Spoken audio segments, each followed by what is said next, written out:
Next stop everywhere.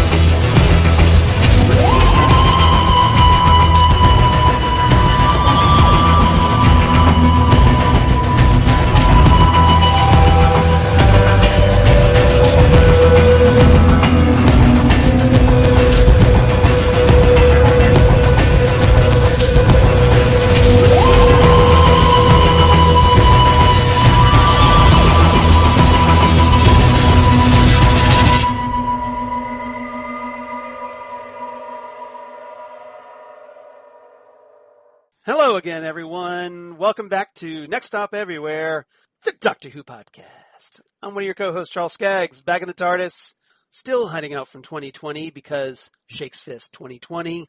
And fortunately, though, I'm joined by two wonderful people today, ready to talk some classic Doctor Who, and of course, one of them, my wonderful partner in time, and hurricane observer, Jesse Jackson. How are you doing, Jesse? I am good, Charles. So a guy walks into a bar in New Orleans, and he says, I would like a Corona and 2 hurricanes. And the bartender says, that would be 2020. Ba-dum-bum. That was a good joke. Yes, I am good. Yes, I am in North Texas, so I am away from the hurricane, but am worried a little bit about my family in Louisiana. And but I'm excited to talk a First Doctor episode. Yes, and joining us as we talk the Gunfighters here at episode 197, please welcome back to Next Stop Everywhere, special guest companion, and just all-around neato guy, John Takacs. How you doing, John? Doing good. How you guys doing? Doing good.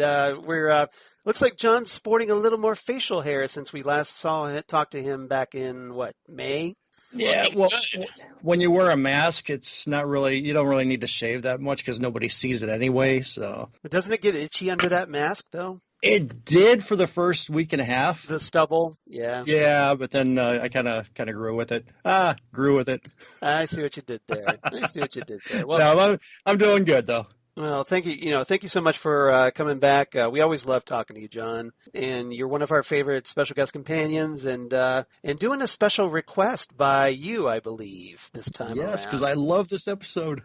This is going to be an interesting discussion because, like I said, we're talking the Gunfighters, one of Doctor Who's most notoriously bad episodes, at least generally regarded by most fans. But John is proving to be the exception to the rule. So I think it should make for a lively discussion on this one. I'm looking forward to it. All right. I am too. I think this is going to be a lot of fun. So let's get started. Written by Donald Cotton, who wrote the previous story, The Mythmakers. Directed by Rex Tucker. And this was the 7th serial of Season 3 in 1966. So putting on about almost 45, let's see. Yeah, about 45 years on this one. 55, excuse me, 55 years on this one. That sounds a little better. Starring, of course, William Hartnell as the First Doctor, Peter Purves as Stephen Taylor, and Jackie Lane as Dorothea Dodo Chaplet. And we have a guest cast, John Alderson as Wyatt Earp. He was in the movie Young Guns 2, and he's notable for being that gum chewer in Blazing Saddles. You know, the guy who gets called out in line is like, I hope you brought gum for everybody. Oh, nice. Yeah, by Hedy Lamarr. Yeah, so, or Hedley Lamarr, excuse me. Hedley Lamarr. That's Hedley. And Richard Beale plays Bat Masterson in this one. He was in the previous Doctor Who stories, The Ark, as a Refusian voice. And he was in a later story, the propaganda voice in The Macra Terror, which John and I talked here on Next Stop Everywhere. And the Minister Ecology in The Green Death from the John Pertwee era. And we had Anthony Jacobs as John Henry Doc Holliday. And he has a notable son, which we'll talk about in our trivia section. So I'm just going to leave that there for now. Lawrence Payne played Johnny Ringo. And he turns up later in Tom Baker's story, The Leisure Hive, as Morix. But most notably to Doctor Who fans, he played the character Dastari in The Two Doctors. So a little more high-profile role in that one. Mm-hmm. And he was also in the movie Ben-Hur. So I thought that was kind of interesting. We have Sheena Marsh as Kate Fisher, nee Cummings, nee other aliases, Kate Elder and others. Big Nose Kate. Big Nose Kate, yes. Mm-hmm. Very, very astute, yes. I think that's how her Wikipedia entry is listed as Big Nose Kate. I think so. So, yeah, that's not very complimentary. It's funny how they never mentioned that here in the Gunfighters. She was also in, for me, being a fan of The Prisoner, she was in the Prisoner episode, The Girl Who Was Death, if you remember that story, if you're a Prisoner fan. Reed DeRowan played Newman Pa Clanton, and Maurice Good played Phineas Clanton. David Graham played Charlie, the bartender, the rather annoying bartender, who I was kind of glad got killed in this one. He turns up later in City of Death, one of my all-time favorites, as Fyodor Karinsky in that story. And he's done multiple Dalek voices, including the Peter Cushing Dalek films, the Doctor Who films that Cushing was the Doctor in. And he turns up in a couple Big Finish audios. He plays Shedgerton. That's a tough one to pronounce. And in the Seventh Doctor Big Finish audio, The Defectors. And he played Percy Till in a Colin Baker Big Finish audio, Static. And he was also in, this is where things get a little more interesting, he was in the movie version of Supergirl from 1984, starring Helen Slater. And he was the character Big Brother in that very famous Apple Mac commercial, the 1984 one from back in the day. Oh, that's a unique. You know where they homage Orwell's 1984. Yeah, so I thought that was cool to mention. You know, for older fans like yours truly and Jesse and others may remember that commercial fondly. It was basically, I think, the TV commercial that put Apple on the map as far as in the mainstream. And yes. Even though I never owned an Apple computer, but yeah, it obviously helped launch them into more general popularity. And Super Bowl ads. And Super Bowl ads, yes. Yeah, because that was kind of the first major event and kind of led that on to later in the Super Bowl, like becoming such an ad thing. Yeah, very iconic commercial where you have this little girl that she swings something. I can't remember what she swings. A hammer or something, sledgehammer or something. It is a hammer, yes. Yeah, and then she throws it at the screen shatters, and essentially, resisting against the establishment kind of motif. All right. Such a long time ago. I know, right? I'm probably diving way too deep into that, farther than we need to. But speaking of diving deep, you see how I'm going to segue this.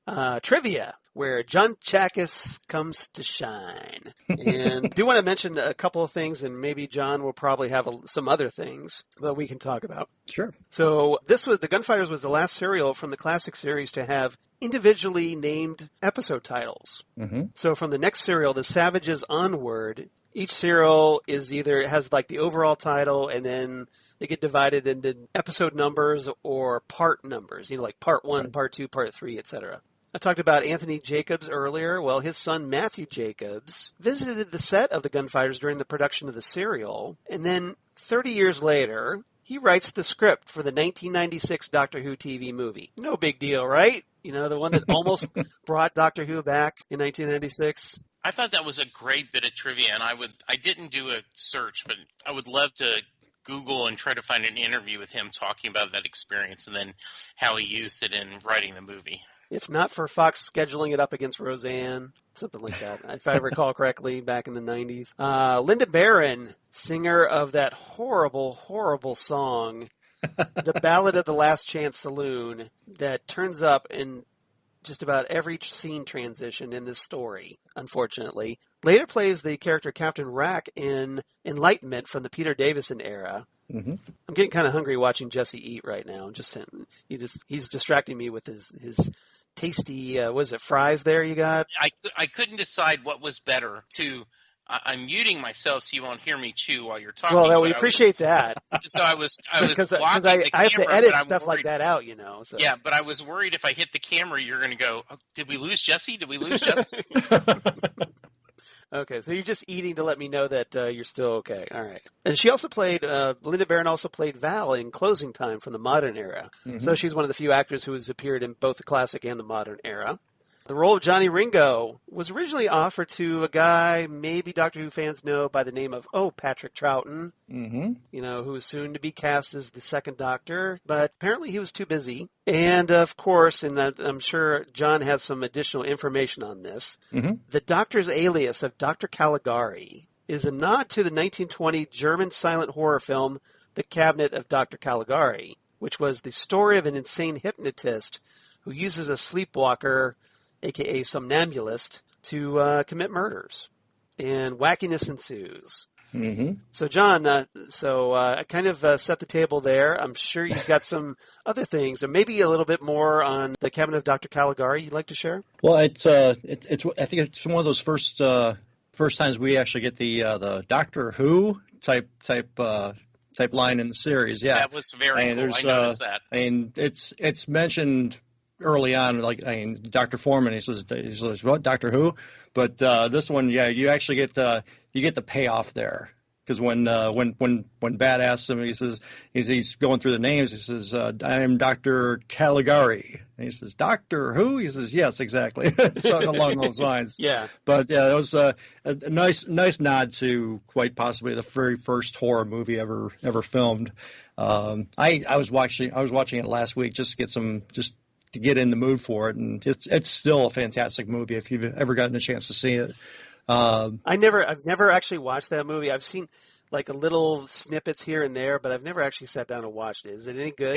It's really cool because the when they go to different scenes, there's a different tint to the film. So if it's a night scene, there's a bluish tint. If it's a daytime scene, it's like at that yellowish orange. Okay. It's just the way they did that. It was really ahead of their time way back in the 1920. We didn't get it over here until 22. Yeah.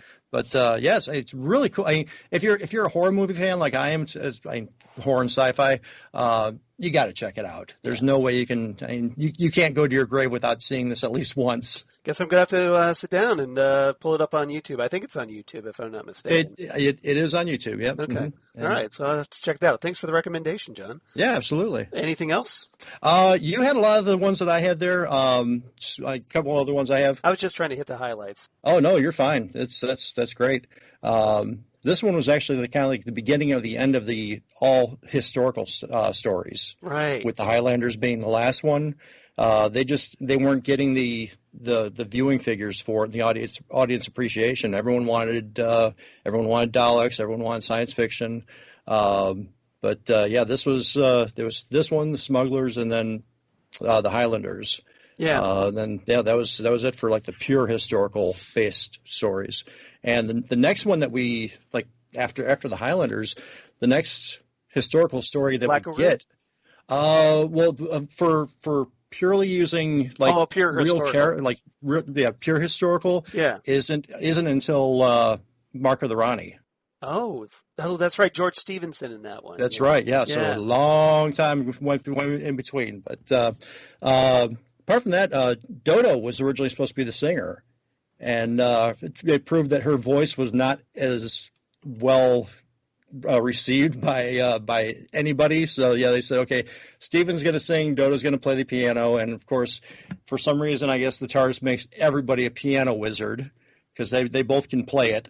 I kind of wondered about that because Stephen's like, I don't know how to play the piano. I hope the piano knows how to play the piano. Right, that was a good line. Yeah, and then you hear the piano. Yeah, the piano's playing perfectly. So the role of Wyatt Earp was considered to be played by Donald Sutherland for a short time until they did the final casting.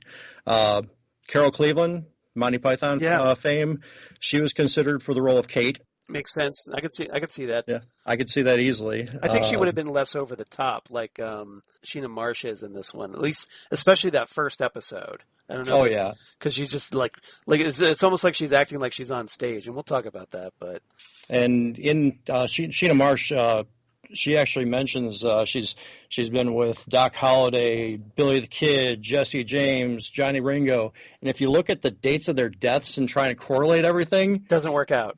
Well, Billy the Kid would have been like 9 or 10 years old. So it's like, okay, you're just sick now. Yeah. Let's not go down that road. No, that's kind of creepy. Yeah, and you got to figure too. I mean, for 60s family audiences that are watching this, and they're used to science fiction and Daleks and everything. I mean, here you go. There's drinking, there's shooting, there's prostitution. It's like, okay, this is different Doctor Who than what I'm used to. But this was one that.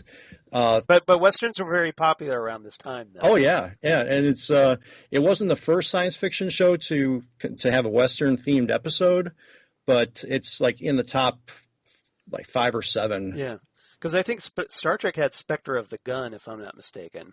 And also A Fistful of Datas. Yeah, Fistful in the Star Trek Next Generation, the 80s, yeah. Twilight Zone was the first one in 1962. Yeah. There's a little running joke that if you're a science fiction show, you have to have a Western theme episode. Right. Yeah, so it's this is one of the ones that kind of helped that along. All right. Okay, so let's get into our main topics, unless anybody's got anything else before we get started. Or actually, first let's ask Jesse. Jesse, obviously this is your first time, I'm guessing, watching this story. Absolutely. So do you have any general thoughts you'd like to share before we get into our topics? Boy, I'm going to damn it with faint praise. It's not a bad episode, no. I actually watched this one and because I had done a little bit of research beforehand and understood that in many ways this was ranked. It did poorly in the ratings. It was ranked poorly in the likability factor. I didn't really understand the two different metrics they talked about, and often fans voted poorly. I don't think it was a bad story at all. It just wasn't – the Doctor wasn't involved enough, nor were his companions. It was like they were spectators upon a historical moment. Mm-hmm. And so that's my criticism of it. As far as the story, and this is not – it's a valid criticism because Stephen, I think, gets the most to do in this episode, in the story. And this is probably not fair, but if you're going to retell a story that John Ford has told, you need to be very careful. My Darling Clementine is one of John Ford's classic westerns, which is this Gunfight of the OK Corral. And I have talked many times. I am a big John Ford fan. I think he is a great director. He has a wonderful films, and I'm just like. And he makes great cars. No, I'm just kidding. There you go, exactly. And so, if you're going to remake something that he made, you should rethink it. But I overall I enjoyed it. I thought it was pretty good, and I had no pacing concerns. Well, that's good.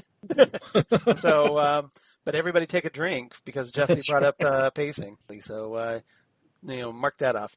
Check. All right, John. How about you? Any quick thoughts before we get into our topics?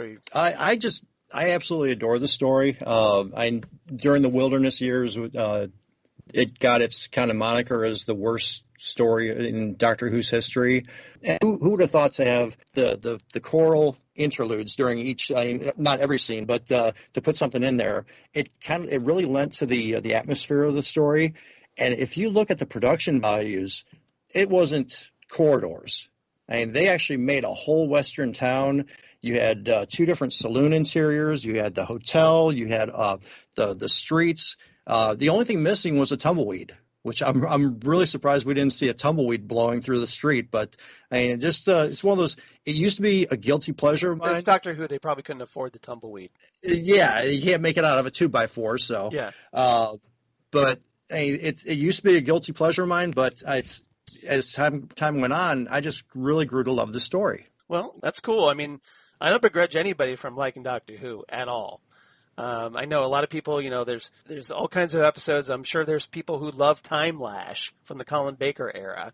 So mainly Paul Darrow fans. Exactly. If you're a Blake Seven fan, yeah, I'm sure you do.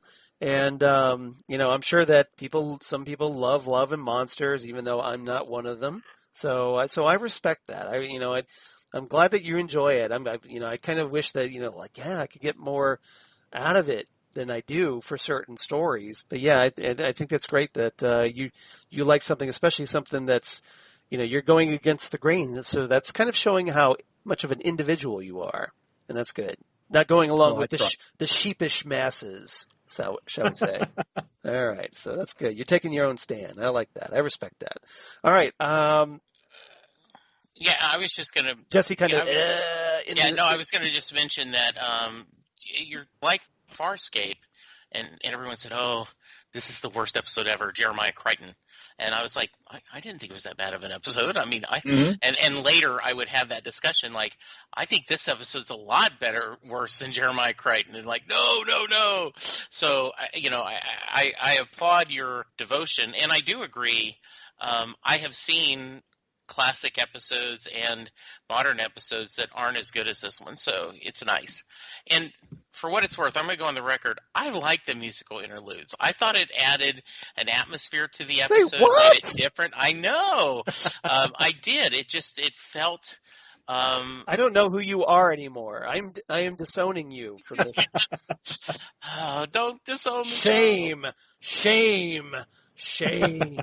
Anyway, so.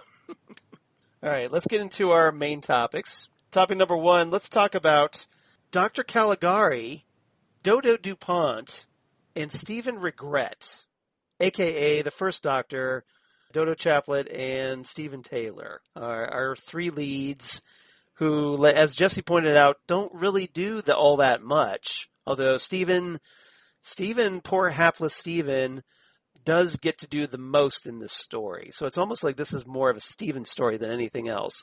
But the Doctor is surprisingly ineffective in this one and doesn't really do much apart from talk to the Clantons later on in the episode. Otherwise, and get his tooth pulled and get blamed for being Doc Holliday. So he's not really very active in this one. So John, let's start with you since you're our wonderful special guest. So any thoughts about how the Doctor was portrayed in this episode and what Dodo and Stephen did or did not bring to the table? Well, Dodo and Stephen, to me, they were just face paint away from being Western circus clowns. Right. Dodo did nothing. She had nothing to do during the entire episode except maybe just be pulled along by Doc Holliday when they got out of town. Obviously Stephen had a little bit more. Yeah, she does did that bit at the gunfight of the OK Corral. Yeah, but that's about it, really. That really is about it. Stephen. I'm not the biggest Stephen fan, but he did have. The guy almost got lynched in this one. Yeah. But yeah, he had way more to do than both Dodo and the Doctor, and he got some funny lines. I thought he did, and the Doctor. I'm blaming that to having the tooth pulled, because the last time I had a tooth pulled, I was out for the entire day. So he was more he was getting sick towards that time. And William Hartnell was yeah. I have a question, and I realize it can't be answered, but if you have a TARDIS and you can go to anywhere in space and time, why would you pick the West to go get a tooth pulled? Well, at the time, he didn't pick it because the TARDIS traveled randomly. He wasn't the best at it. Okay. All right, well, that answers that question. I did love the Tom Mix line.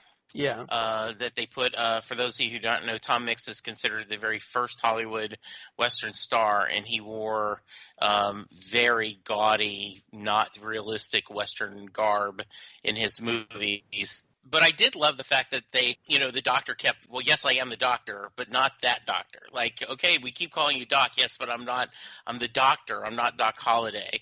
I thought that was kind of a nice little bit of farce and a little bit of fun. Also, the Doctor made a funny note that where you should dress more, less flashy clothes like mine. So I think that was really nice. The problem, right, and I'm glad you told me that Hartnell was starting to get ill, because it was a little bit surprising. In the modern era, right, they call Doctor Who, they have Doctor Light episodes, like to give the leading the star a break. And this was like, wow, this is a Doctor Light episode, from the classic era. And that's kind of strange. Well, there'd be times, especially with during the William Hartnell and Patrick Troughton eras that the Doctor would just, for whatever reason, end up in the cell or fall ill and be written out for like an episode here and there. Especially with Hartnell, because he was older and having health problems, so he would need to recover from those and gather his strength. So he would be written out for an episode and then be written back in. There's and Patrick Troughton, there'd be times where he would want to go off on holiday for the week, and so they would write him out, put him in a cell for an episode, and then pick up again when he came back. Yeah, the Time Meddler was one of the more famous ones where he was, like you said, in a cell for the entire episode, and all you heard was a voiceover. Yeah, and I think that also happened in the 10th Planet, if I'm not mistaken, like episode 2, I believe, or 3. But yeah, it happens sometimes, every so often. Yeah, Hartnell's, it's almost like this one, with the first Doctor, he's being played as for a little bit for laughs. This one's being played as a comedy. Because, the Doctor, he steps out of the TARDIS, he's got the tooth pain, and, a lot of people were, wonder like, well, hey, he's a Time Lord. Surely he had something in the TARDIS that could solve this, right? Fix this problem. Or he could have gone somewhere else. Regenerate a tooth. Yeah, exactly. Regenerate, yeah, like, maybe spend a little Artron energy and, fix that tooth maybe or something. But, so he goes there and, from there, it kind of becomes this comedy, almost like a Three's Company type misunderstanding comedy. Like he goes there, Doc Holliday's the dentist, and the farce. Yeah, the farce, exactly. Thank you. And he gets, mistaken for Doc Holliday. Doc Holliday tends to go along with it because he sees the Doctor as a way to keep the Clantons away from him, and for his own personal safety. So, like the Doctor, he's given a gun and a badge, and he goes out there, and, everybody seems to mistake him for a good portion, like the first third of the story, until, the truth comes out that, hey, the Doctor's not him.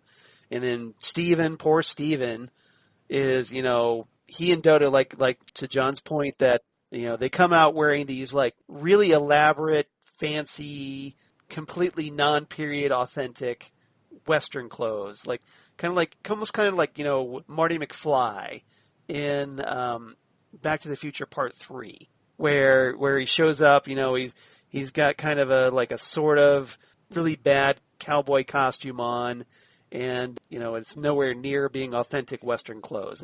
It's something like an actor from the 50s, like a 50s cowboy movie would wear, and so.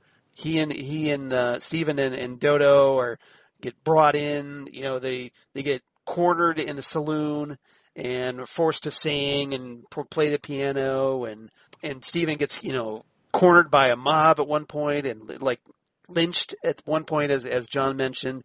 So it just seems like Stephen and Dodo and the Doctor are just essentially along for the ride in this one. So Dodo, like I talked about, she does have a moment where, she does get taken hostage by Johnny Ringo, but she's able to, get away from him, which was, a nice change of pace, and which allowed Doc Holliday to shoot Johnny Ringo. So she did, at least in that regard, sort of contribute, although she ended up, for a brief time being, once again, the girl hostage. So being a victim, I think, of 60s writing. So anybody else have any other thoughts about our lead characters in this one? Yeah, I think that's a good point. There was some nice scenes with Dodo and the Doc where there was kind of a little bit of banter about the gun. I don't want to shoot you, and I would shoot you in the arm. So I like that scene a little bit, but you're right. They don't give them a lot to do. And it truly is, it feels like a remake of, they wanted to tell the historical story of this gunfight and everything that's going on. So our poor heroes didn't get much screen time. Well, they're essentially almost like the audience's point of view characters in this one. Well That they're the witnesses to the events, but they're not really that active of participants in it. Mm-hmm. And, obviously, if it was this was retold in the modern era, you'd have probably a lot more aliens. You'd probably have history being altered, the web of time being threatened. So, the stakes being raised considerably if this gunfight never would have to have happened for whatever timey-wimey reason. Charles, that is an excellent point. I had not thought about it, but I think subconsciously I kept waiting for there'll be some kind of alien presence. There'll be some kind of a monster. There'll be something to kind of give it a Doctor Who tint, a seasoning. Yeah. But they chose not to do it. Or some sort of consequence if something doesn't happen. Yes. Yeah. Right. Yeah. Like I said, the web of time had to be preserved or else, certain doom or, like X reason wouldn't happen and, something catastrophic, presumably. So nope, he just had a tooth pulled. He just had a tooth pulled. Yeah. Yeah, exactly. So apparently the worst thing is, maybe potential gum disease and infection, I guess. But And I also thought it was interesting the doctor was very adamant about I don't drink alcohol, and I think maybe was that just the time period maybe they didn't want to show that the doctor drank alcohol, because I'm like, well then don't drink it, but swish it around to kind of deaden the feelings there, guy. Well, one thing I did like about that I think probably gets overlooked sometimes. The story might be the first instance where the doctor is so adamant about his stance against guns. That he refuses. That he refuses to. He reluctantly puts that gun on. He doesn't want it. He tries to get rid of the one Stephen gives him while he was in the cell when Stephen's trying to break him out. And right here in the Hartnell era, that is where it almost seems established that the doctor refuses to use a gun. Yeah, he even tells him. He says, "I don't carry firearms." Right. He doesn't like them. Mm-hmm. And now, did I miss the reason why he had a souvenir gun in the TARDIS? No, there was none given. No, apparently he has a collection. Yeah. Well, maybe he admires the craftsmanship. Oh, yeah. We could do that. I just didn't know if there was because once again, in a modern era, it would have been. It does seem weird. This was Tom Mix's revolver, or this was, or someone they would have thrown a historical reference in of where he had the gun from, that it would be something significant. Yeah, nothing was ever like. Okay, I didn't know if I might miss after that. Okay. Yeah, you can't overthink the early '60s Doctor Who at all. It's pretty much what you see is what you get, unfortunately, in a lot of places. Yeah. So one thing that did kind of puzzle me in this story about our three leads is Dodo. She kind of goes through most of the story. I don't know if maybe I'm just the only one that thought of this, but it seemed to me that she was just way too giddy about everything that was going on around her. Like she seemed to be just smiling and kind of laughing her way through. We're being taken prisoner by cowboys, or this is happening, and the only time that she really seems to take the event seriously seemed to be when Doc Holliday kind of pulled out his small little Derringer and kind of wave it in front of her, hinting that he might use it on her, and then she kind of faints briefly. Yeah. But apart from that, is it just me that she just seemed to be the one that was taking things just a little too non-seriously? Yeah, that started from the very beginning when they got out of the TARDIS and they realized where they were. I mean, she was the one that was saying, "Oh, it's the Wild West" and all this, and yeah, but that kind of seemed to carry through the entire story. It did. It really did. Now, Stephen starts taking things more seriously because he was almost lynched. Yeah, his license take. So he to his credit, he kind of wisens up pretty quickly. But Dodo, Dodo seemed very carefree about everything. There was no real risk for her. I mean, she was taken hostage by Doc Holliday, mm-hmm. but I mean, you knew he's not going to shoot her. Whereas Stephen, he's in there in the saloon. He's got at least 3, sometimes 4 guns pointed at him. I mean, there is a threat there. Yeah. Some element of risk, yeah. Mm-hmm. So I kind of took it, and because, one of the downsides of the way we do classic episodes is we don't do them in order. So there's no context for me. So it almost felt to me like she was a new companion, and still just giddy at the idea of, like, I can't believe I'm in the Old West. I can't believe I'm in America. I can't believe I'm in the America West. And so that's how I viewed the character. So I think you're right, Charles. She's been around for a few stories by this point. Yeah. But that's how I excused it in my mind. Okay. Or maybe that's just her persona, I guess. Yeah, it could be. That, she's just kind of carefree about it all. All right. Anything else before we move on? Okay. I don't think so. All right. So topic number 2, let's talk about Wyatt Earp, Doc Holliday, Kate Fisher, and Bat Masterson. So, obviously, our time-traveling adventurers encounter Wyatt Earp and Doc Holliday. We talked a little bit how the Doctor met Doc Holliday, and then consequently Kate Fisher, who was there in his dentist office with him. Mm-hmm. And but also they could get confronted early by Wyatt Earp, who first kind of gives Steven the business for kidding around that he's like, a big gunslinger. And but Bat Masterson's the sheriff there, and who ends up going to Doc's office to, at first, warning Doc about causing any trouble. And then he later meets Wyatt Earp with the Doctor and his companions, and that's where the Doctor gives his alias of Dr. Caligari and Stephen Regret, which was a very odd alias name, and then Dodo DuPont. So anybody, Jesse, let's start with you. What are your thoughts about our stars, our Western historical figures in this one? So I was a little confused because I don't remember Bat Masterson being involved in this.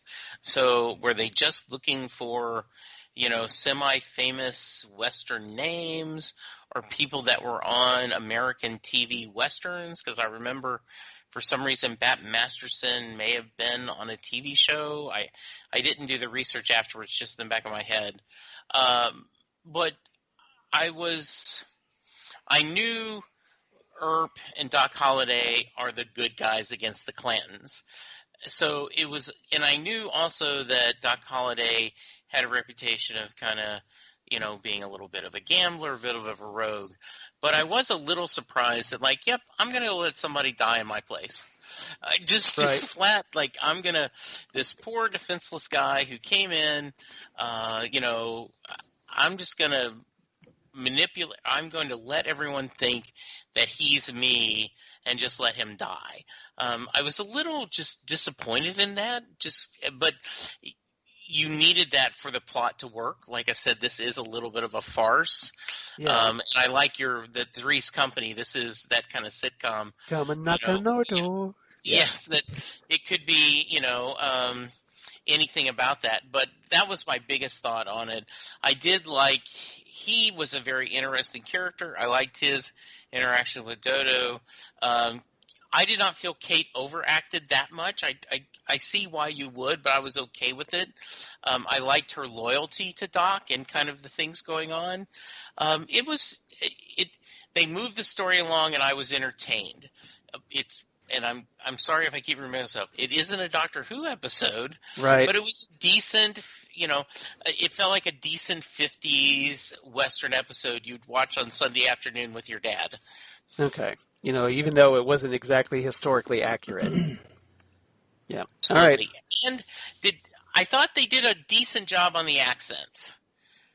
There were a couple things you would catch a little British, but overall, I think they were close enough. It did not sound overly like people Britain pretending to be U.S. American cowboys. Well, that's one of the things that's really when fans talk about this in the negative, they always mention the accents. They say, well, they slip in and out of their accents all the time. I mean, watching this many times as I have, it doesn't really bother me. I mean, if I hear something that's got a little bit more of an English dialect to it, it's like, so what? They're actors. It was the 1960s. Yeah. Like I said, I caught a little of it, but at first I was thinking, wow, this is really going to pull me out of the story, but it didn't. No, not at all. Yeah, I mean, I felt kind of a little bit of a similar way. I hear things here and there, but it wasn't enough of a deal breaker. It seemed like it worked well enough. Could it have been better? Yeah, probably. But it does. I've heard worse in other episodes. So, comparatively speaking, I didn't really have a problem with it. It didn't really stand. I mean, it does stand out here and there, like I said, but overall, like I said, I've heard worse. So it's not that big of a deal. John, do you have any other thoughts about our characters? I liked Wyatt Earp in this one, or Mr. Werp. Werp. That was fun. That's one thing that's never been. I've tried to research, like, hey, where did that come from? And it's just, a lot of people just think it's just a William Hartnell thing. They think he might have flubbed the lines and just ran with it. But for the rest of the story, he was. That's my guess, Mr. Werp. anyway. Yeah, but I was really surprised that they did have the character of Bad Masterson, who is, in all due respect, he was almost more famous than Wyatt Earp historically. There's a lot of things that if you go back and research him, it's like, geez, it's a lot of the stuff that he did. But coming from a guy that I absolutely adore the movie Tombstone. If it's historically inaccurate in some spots, you know what? It was a good hour and a half, 2 hour popcorn flick. You always get that, the Wyatt Earp and Doc Holliday kind of buddy thing in that movie. You get that here too with the two actors. I think they did a really nice job with just portraying the fact that, you know what, they're friends. He's an outlaw, but somewhere along the line he saved him and he took care of him, and now they're pretty much buddies. And you get that even when I think it was Virgil comes to town, and he says, "Look, I know he's your friend, but he's an outlaw." And that, I think the two of them, they did a really nice job portraying that. Kate, I thought first off, she's beautiful. She did a really nice job. I think her cleavage stole a lot of the scenes, though. I'm not saying that's a bad thing. Not that there's anything wrong with that. No, not at all. But yeah, she you could tell that she really cared for him. And it was and there were a few times he was kind of nasty with her. He like laid into her as like, go do this, and she put down what she was doing. She took care of it. But I really did like the supporting characters. I mean, apart from Charlie, who had the big mouth that he didn't know when to shut up, so that was the end of him. Yeah, he fell victim to Johnny Ringo. Yep. That he just kept his mouth flapping a little too long.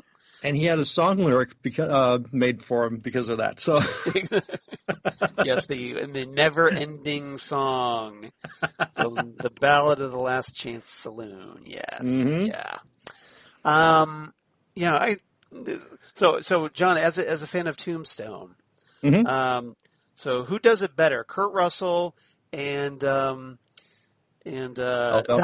Kilmer, or John Alderson and Anthony Jacobs?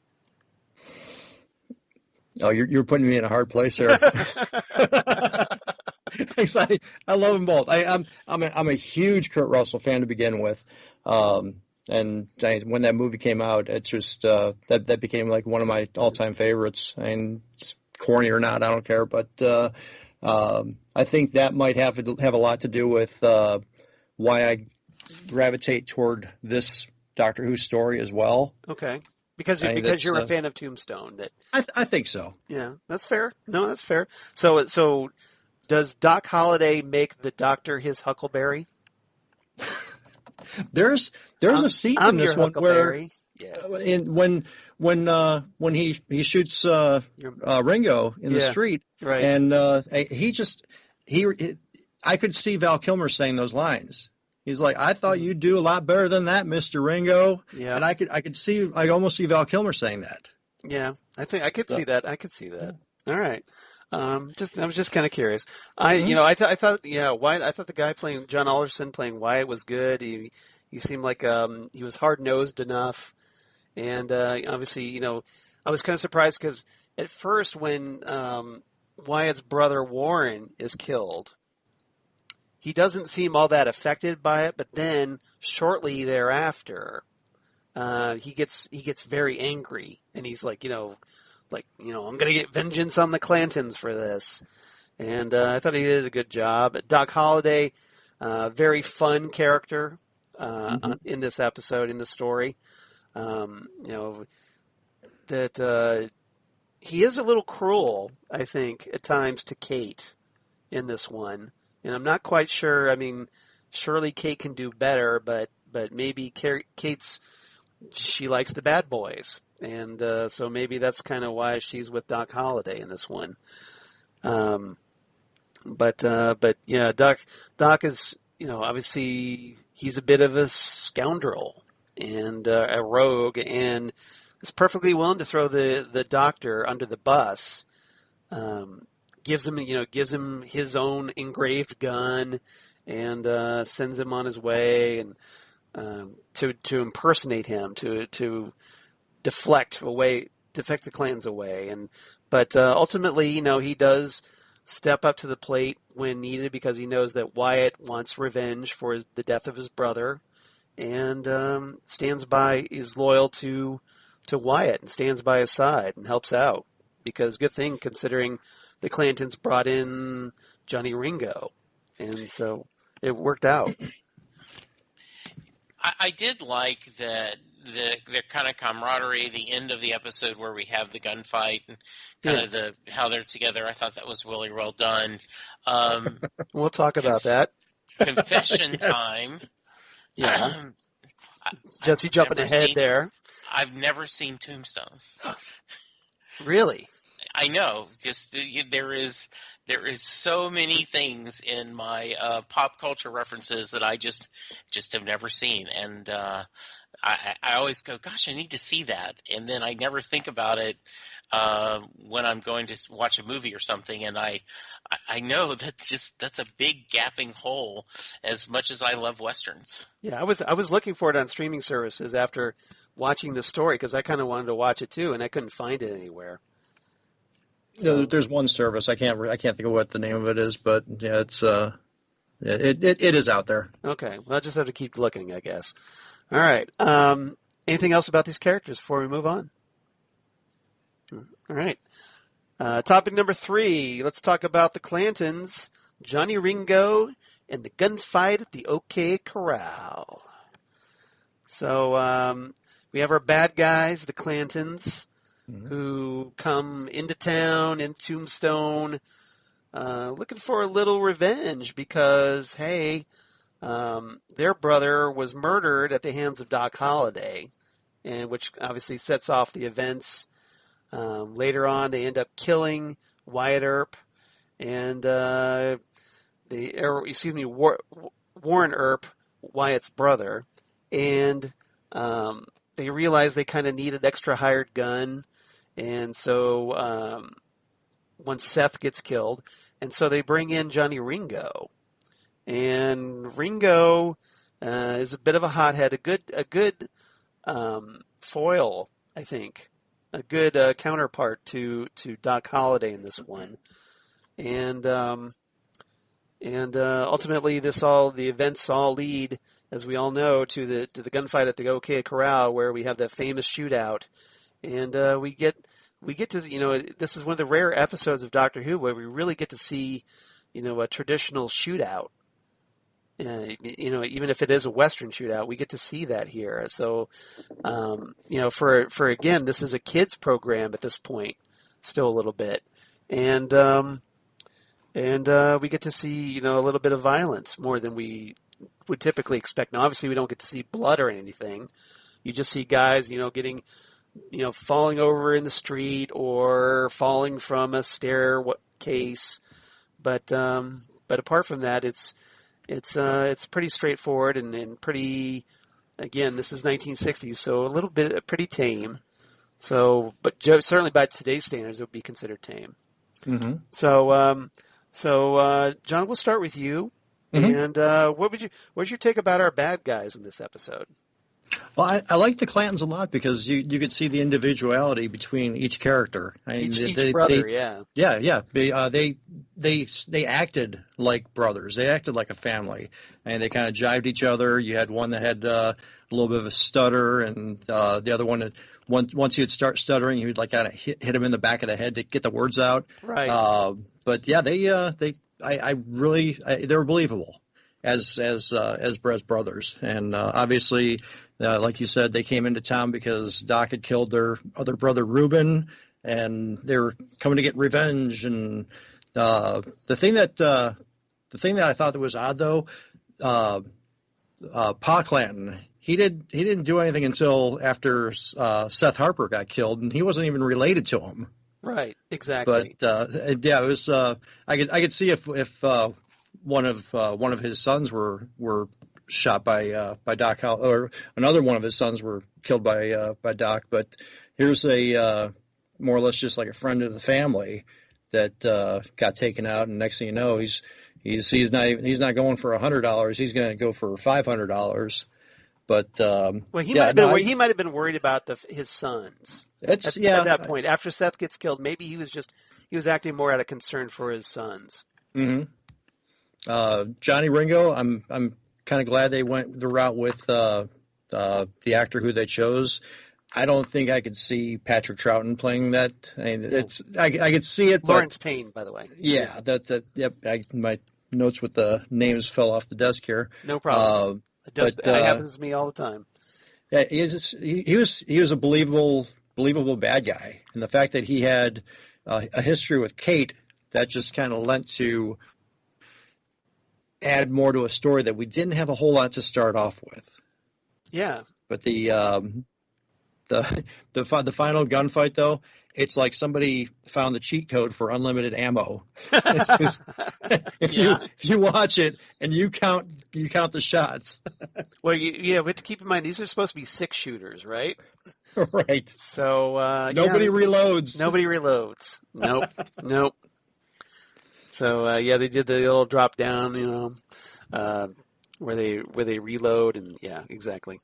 Jesse, how about you? I know that you said you weren't as familiar with these characters, but what did you think of them? Did you agree with John that these were pretty substantive villains? Yes, absolutely. I mean, they're once again, they're not Walter Brennan, who plays Paul Clanton in My Darling Clementine, but they played it really well, and I'm always it's a interesting storyline that his affection and love for his boys, his sons, overdoes what. He forgives what they're doing. He doesn't care that they may have been doing something illegal, and that's how they ended up getting shot or hurt. It is all about family and taking care of them, and they, and then he's very smart, right? Like, I'm going to need some extra gun, so we get Johnny Ringo, to help out. Right. So we've got that great introduction to him, and you've already talked about the poor bartender, right? But Charlie, just like, okay, just play it cool, Charlie. Let the game come to you. And he just ended up irritating him and I won't talk. I know you won't. And you knew that the moment you knew when he kept saying one thing over, you're like, okay, this is it. Yeah. This guy is going to take him down. I don't know. I'm his team Johnny Ringo on that one because yes. Charlie needed to die. I'm sorry. He's too much of a liability. Wait till Wyatt hears you're in town. Yeah. Yeah. Oh, really? Tell me more. Yeah. So let me load my pistol and man, and why don't you tell me some more about how you're excited that about talking to Wyatt Earp? Yeah. Yeah, I thought that was good. I absolutely, it's the, it's the 60s, it's TV. The bullets are never going to end because, that's the way this works. But it was kind of fun. I thought it was a decent gunfight. I thought they staged it well. There was a lot of excitement back and forth. They did some nice scene cutting and go. Got a little drama. It is, you guys mentioned this a little bit before, but, when one of the Clintons runs out of ammunition, they still shoot him. Yeah. I mean, not like, oh, okay, we're going to give you a chance to take you. No, we're taking out the trash. We're, all family businesses, all family debts are settled right now, to quote The Godfather, and we're just going to take care of that. So it was a good ending. But then you kind of had okay, everyone's done. And then, there's no wrap up, right? There's no really. I mean, the doctor. There's a little bit of a wrap up. I mean, because we saw Doc Holliday kind of give the doctor the wanted poster. Yeah. And the doctor's like, I don't need this, and throws it away. Yeah. It's photorealistic too. Yeah. Yeah. I don't know. It just didn't feel like enough of a payoff to me, but I think that's. I'm beating the dead horse. It's especially appropriate for a Western. Yeah. That, there was no reason for the doctor to be there. Well, like I said, they were just mostly witnesses to these events. Mm-hmm. They're just they're more passive time travelers in this one. It would have been really cool, though, at the very end, when Doc is basically just walking them back to where the TARDIS is. I mean, it's in a livery in a feed store, basically. It's like, okay, well, why am I taking you here? It would have been really cool to see them take off and just see the look on Doc's face. The two doctors. I didn't even think about that. I see what you did there. Yep. I see what you did there. So but they just leave it at that. Yeah, it does seem kind of weird. It's like, okay, I'm going to say goodbye to you here in the livery. Mm-hmm. Yeah. Okay, I guess we're doing this, but. So yeah, we kind of wrap things up. We had with the Clantons dead, except for Pa Clanton, presumably. That Kate and Doc, they go off together. Holiday says that Wyatt's no longer a lawman because he having been involved in the fighting, and then the doctor's like. Okay, guys, time to leave. Much to Dodo's disappointment, who seems perfectly happy where she's at. She's easily entertained, apparently. And so they head off, and then we kind of set the teaser for The Savages, the next serial, at the end of that. But good story. Yeah, I've never actually listened to that one. I mean, it's obviously it's not on a video, but because of it's one of the lost stories. But I haven't listened to it. So yeah, it's worth a listen. I'll have to check that out. I really like Johnny Ringo. Very charismatic, performance. I thought, like a classic bad guy. John, you brought up a great point. The Clantons are, they're great individuals. You could see how they're brothers, and they all kind of had their own persona, and then, they operated like a family, which was good to see. But it's pretty straightforward tale, retelling of the gunfight of the OK Corral. Obviously truncated and compressed into a Doctor Who format. But other than that, yeah, I think these were pretty interesting villains. Even though the Doctor isn't the type that is going to get involved in a gunfight like this at all. So all he can do is just essentially be an observer and not an active participant, like I was saying. All right. Okay. Anything else about the story before we move on? I don't think so. Jesse, No, have anything? I'm good. Nope, Okay. I'm good. All right, let's get into our favorite quotes. So we've kind of mentioned a couple already, but John, we'll start with you. So do you have any favorite quotes you'd like to share? Yeah, like after the doctor gets his tooth pulled, he's walking away. He says, "Good thing I didn't need my tonsils taken out." That was a good line. Yeah, that was a good one. Any others? We already did the Dr. Caligari one, but I liked it when Kate brings up the fact that it's a doc that the Clantons are after him, and he says you kill a guy out of sheer professional ethics, and then you got 3 of his brothers chasing you after to leave you chasing you out of town, basically. That's good. That's good. All right, Jesse, do you have any quotes? No, I really didn't. I had the doctor quote, but Yeah. we've kind of already talked about that. It was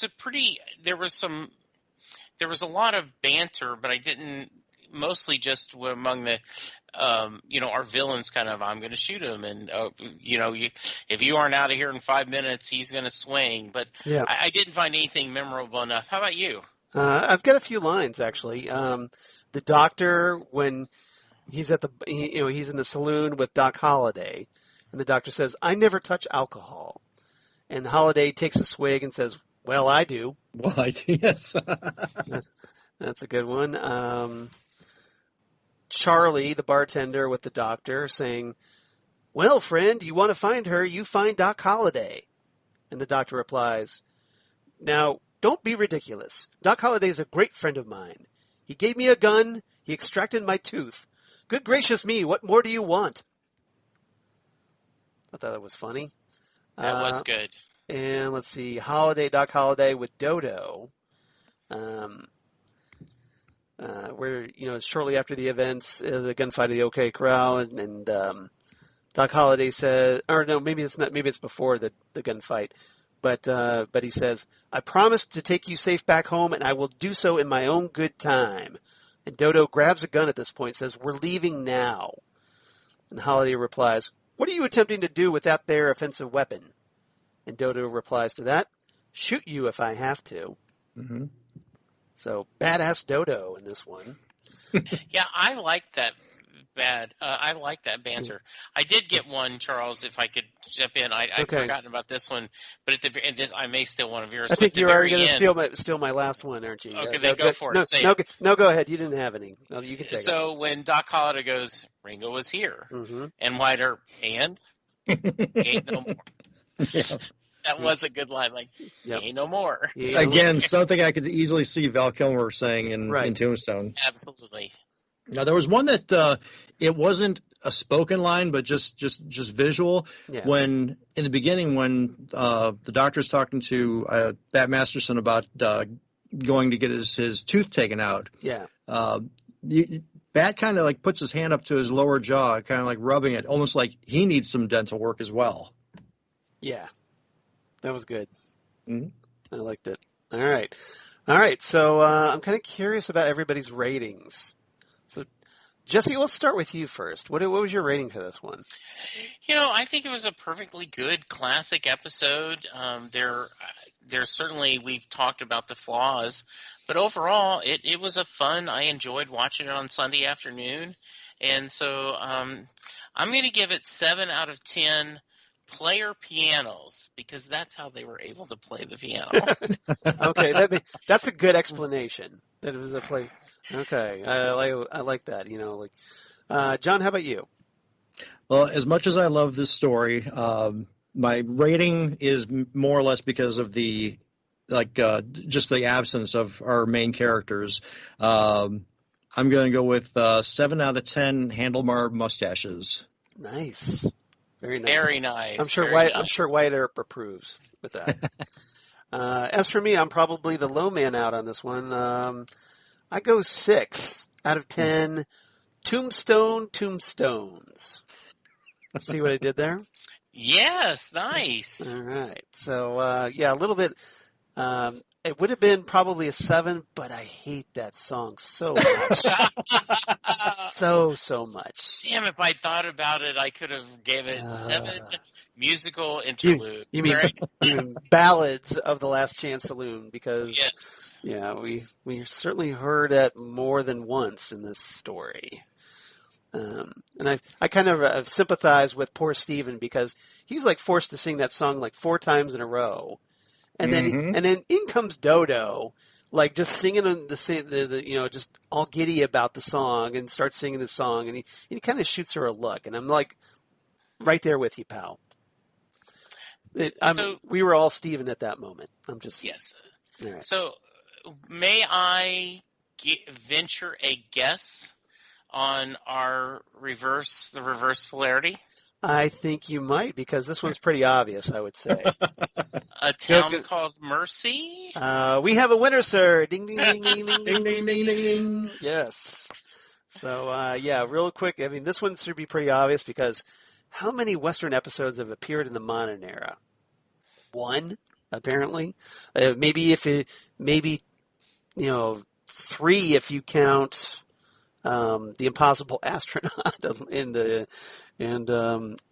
of the Moon, I guess. Where they shot in Utah, in Lake Silencio, Utah.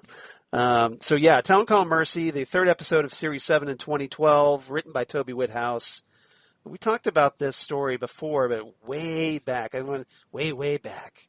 Karen joined us, Karen Lindsay, because of Ben Browder guest starring. Yeah, that's right. And but I think it was like our 29th episode, if I remember correctly, off the top of my head. So that was a ways ago. That was a while back.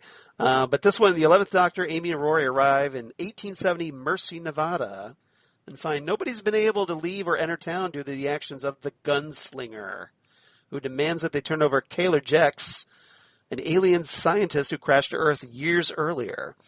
The townspeople rescued him, and in exchange, he provided them with primitive electricity and a way to stop a cholera outbreak.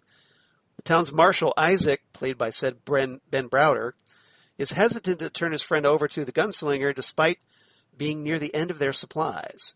The Doctor sneaks out, finds Jex's crashed ship, discovering he was one of several scientists who did inhumane experiments to create cyborgs on their war-torn homeworld.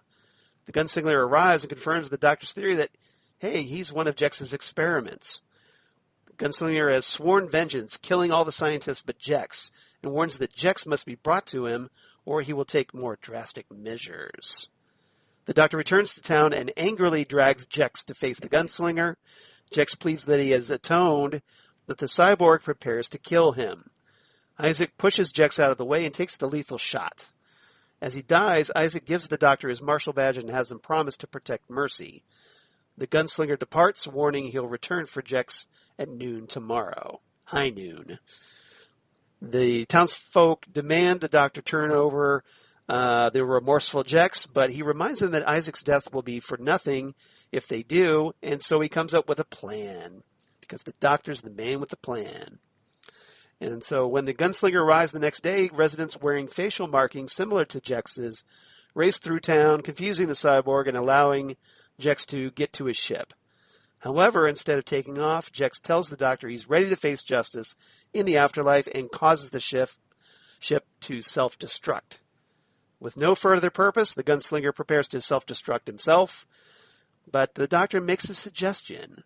And as the Doctor, Amy, and Rory leave, the Gunslinger stands watch over Mercy as its new marshal. The end. All right. Fun That's a fun episode. one. Yeah, that is I like a it a really lot. fun episode. I do too. That's a great one. So we have some feedback. Back to our usual 2 suspects in this one. So we have David K. Proctor, or as we know him now, Dave. And, of course, Holly Mack. So, Jesse, do you want to read one, or I read the other? Or how do you want to do this? Yeah, that sounds good. I'll start with Dave. Okay. Can I just jump in real quick? Sure. I think Dave was fantastic when he was on with you guys. Wasn't he? Well, he did a great. Really was. He did a really great job. So yeah, Awesome. Really good. All Yeah, right. he was really nervous, and I'm hoping he comes back again. I think he will. I think he had a good time. Well, we got Come back, Dave. He better Yes, come back. Dave, come back. We've got him on Dave. We've got him on the schedule for Carnival Monsters, so he better come back. Ooh. Yeah. All right. So Stay tuned for that. Yeah. So from Dave Proctor, as we now know, Shada was so much fun. Thank you so much to invite me to participate.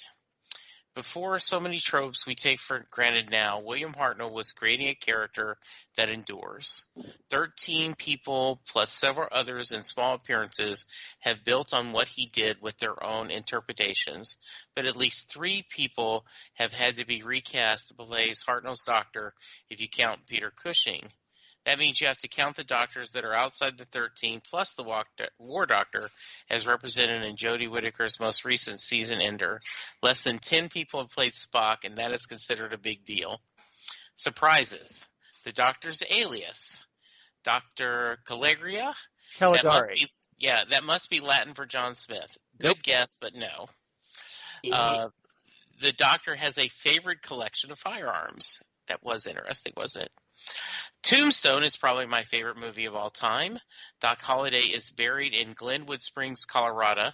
That is about 30 miles from where I live, so this has become a favorite piece of history by osmosis.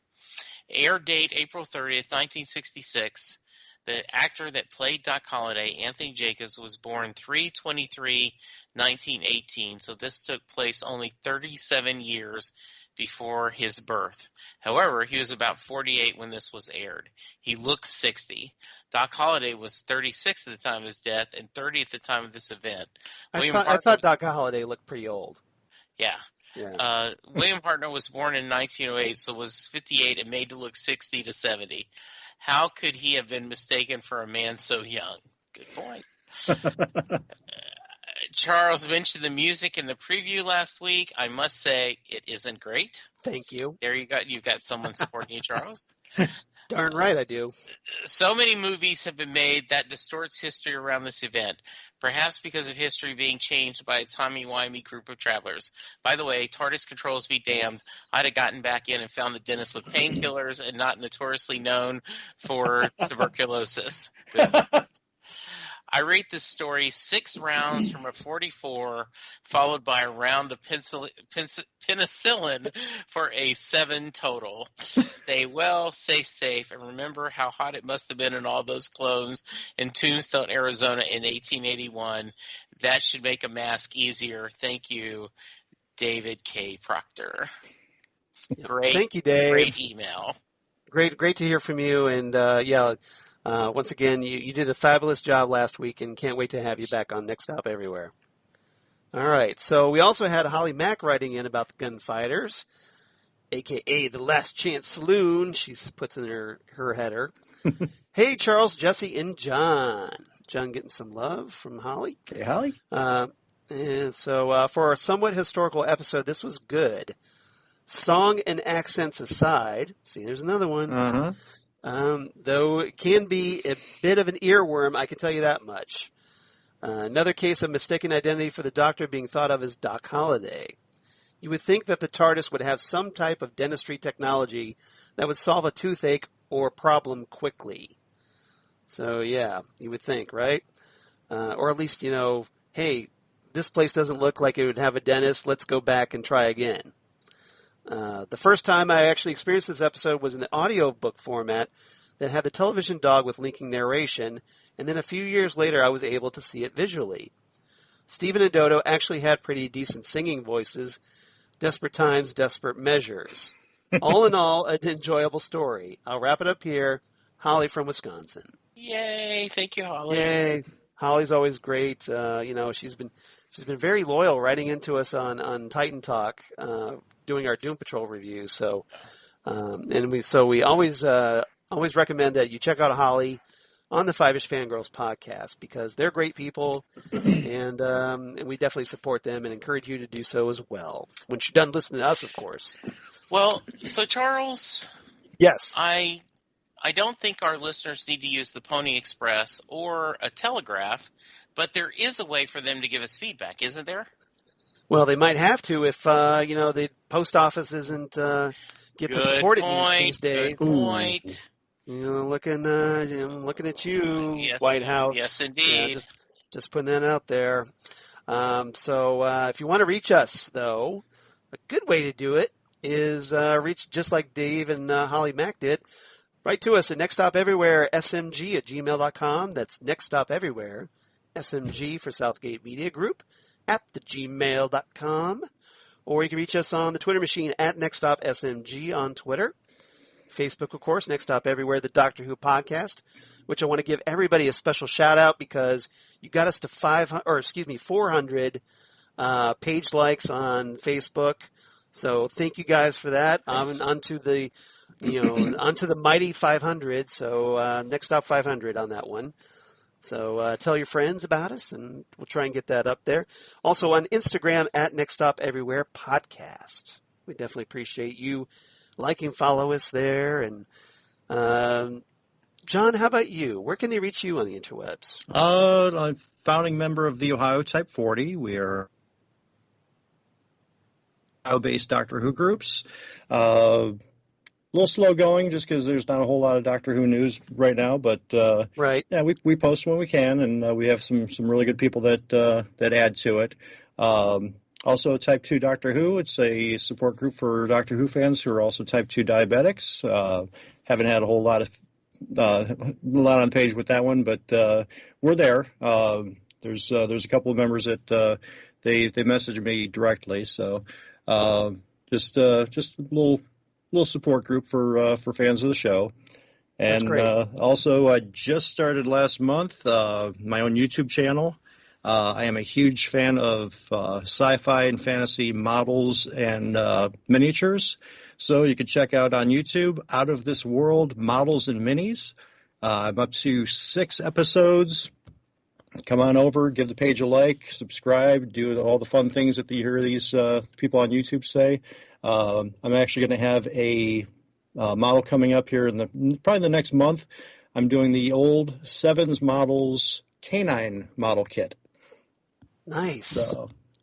Nice. We need Jodie Whittaker to cut a promo that says, "Please make sure you're subscribed to the John Takacs That's right. channel."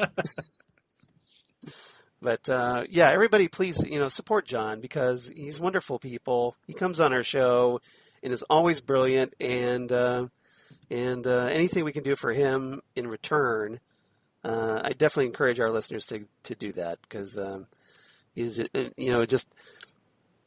especially with the Ohio Type 40, I think that's a wonderful group, and I'm really glad to see you getting more. Your fandom of your miniatures is coming out, and now that you've got the YouTube channel, I think that's great.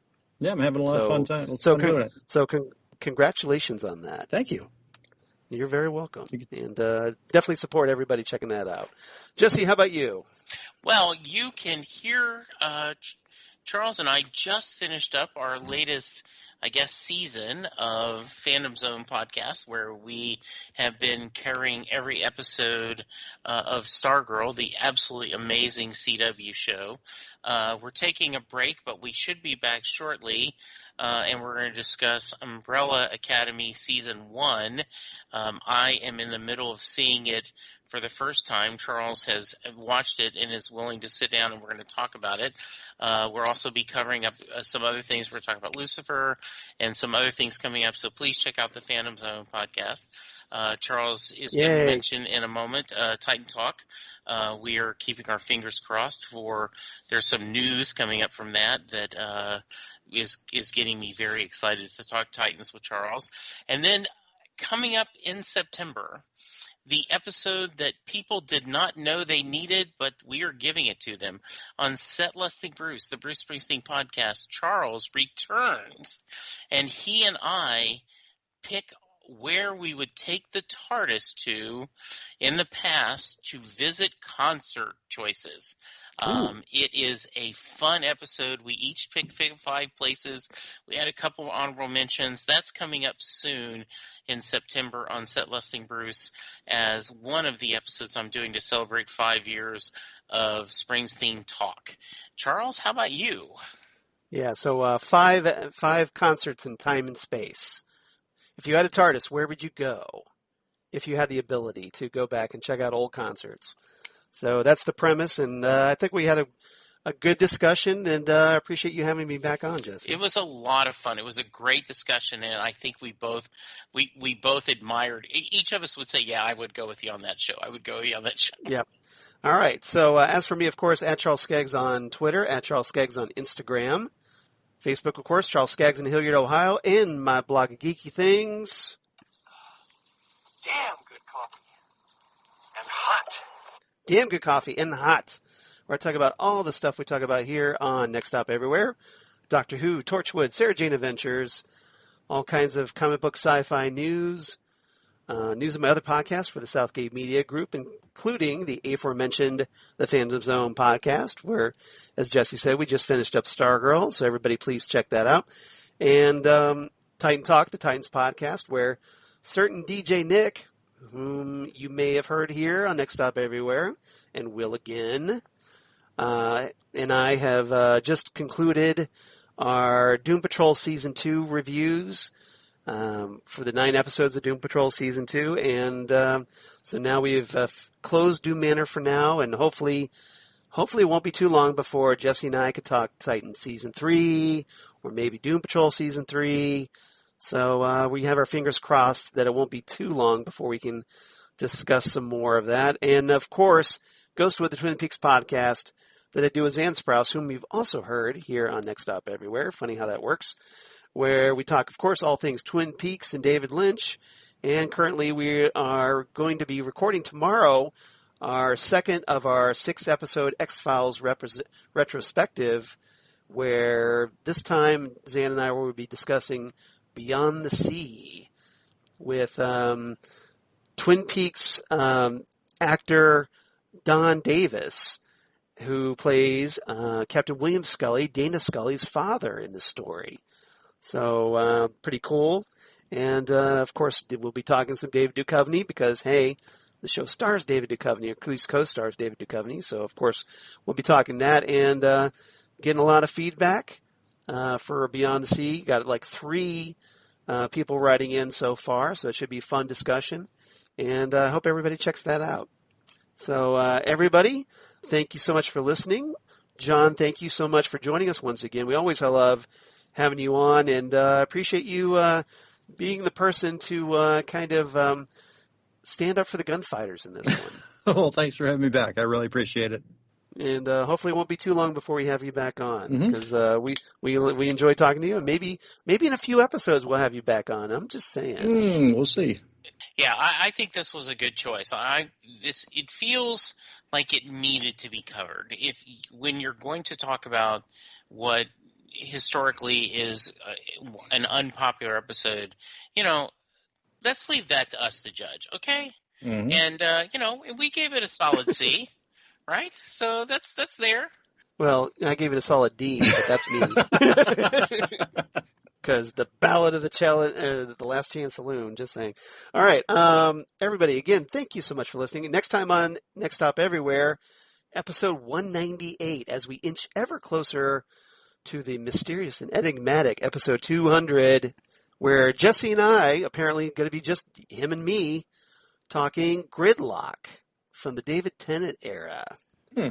So that should be a lot of fun to talk about as we jump back to the modern era. It's been a couple episodes since we've talked about that, so that should be a lot of fun. And my wife Lori's very happy about that because Gridlock is one of her favorite episodes, so that means she gets to rewatch Gridlock with me, so she's happy on her end. And hopefully everybody out there will be happy as well. So, John, thanks again. Jesse, thank you as always. You're always fantastic and a wonderful partner in time. Same here. And then everybody come on back for episode 198, Gridlock, right here on Next Stop Everywhere, the Doctor Who podcast. Goodbye, everybody.